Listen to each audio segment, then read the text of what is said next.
जय गुरुदेव students.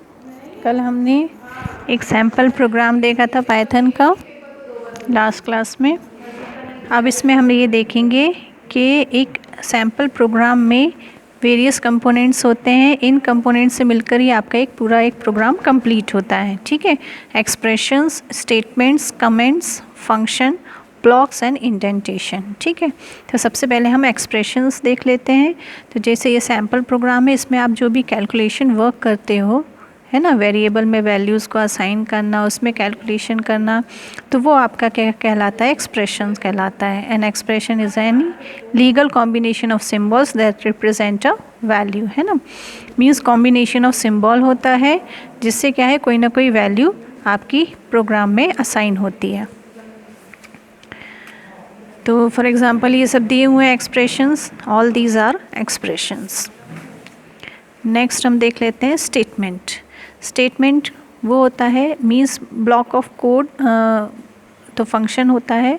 Expressions में क्या होता है, आप ग्रुप ऑफ वर्ड्स होते हैं जो आपको डिस्प्ले करवाना है ना। While an expression represents something, a statement is a programming instructions that does something, that is some action takes place, है ना। मीन्स कोई भी एक्शन परफॉर्म हो रहा है या कोई स्टेटमेंट है जिसको हमको आउटपुट स्क्रीन में प्रिंट करवाना है। ठीक है, तो उसको हम बोलते हैं स्टेटमेंट्स। जैसे प्रिंट हेलो, ये क्या है, कोई एक्शन परफॉर्म हो रहा है कि हमको प्रोग्राम के अंदर क्या है, ये जो आपने वर्ड लिखा हुआ है प्रिंट में, वो आउटपुट स्क्रीन में प्रिंट करवाना है ना। तो ये सारी चीज़ें आपके एक्सप्रेशंस के अंदर आएगी। अब ये देखो, जैसे वैल्यूज़ असाइन किए, फिर हमने प्रिंट करवाया, तो ये कोई एक्शन परफॉर्म होगा। वैल्यू असाइन होने के बाद इन वैल्यूज़ पे कुछ ना कुछ एक्शन परफॉर्म हो रहा है और वो एक्शन आपका प्रिंट हो रहा है ना। तो ये क्या कहलाएगा, आपका स्टेटमेंट कहलाएगा। कमेंट्स, मैंने जैसे बताया आपको, प्रोग्राम में कमेंट्स डालते हो।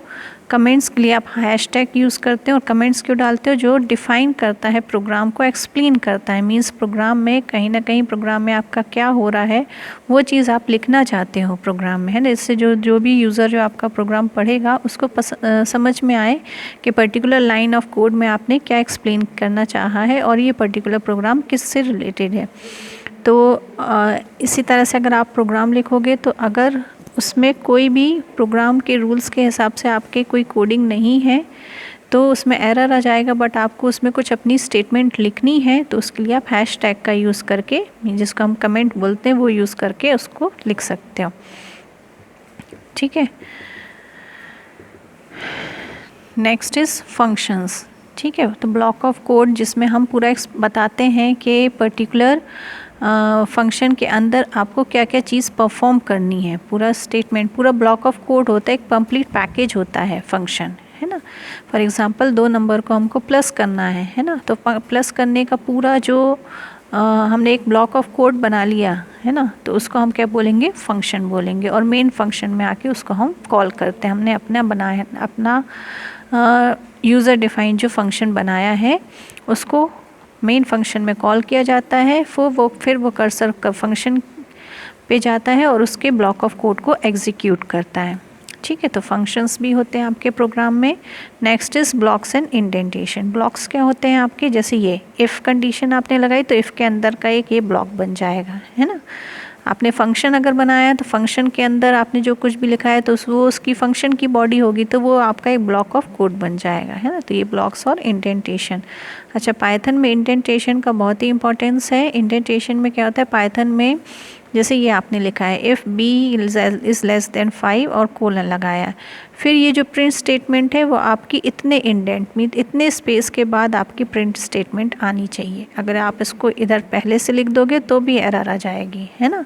तो इंडेंटेशन का इम्पोर्टेंस होता है, आपको कितनी डिस्टेंस में कौन सा लाइन ऑफ कोड लिखना है वो इम्पोर्टेंस रखता है, नहीं तो आपका एरर आ सकता है।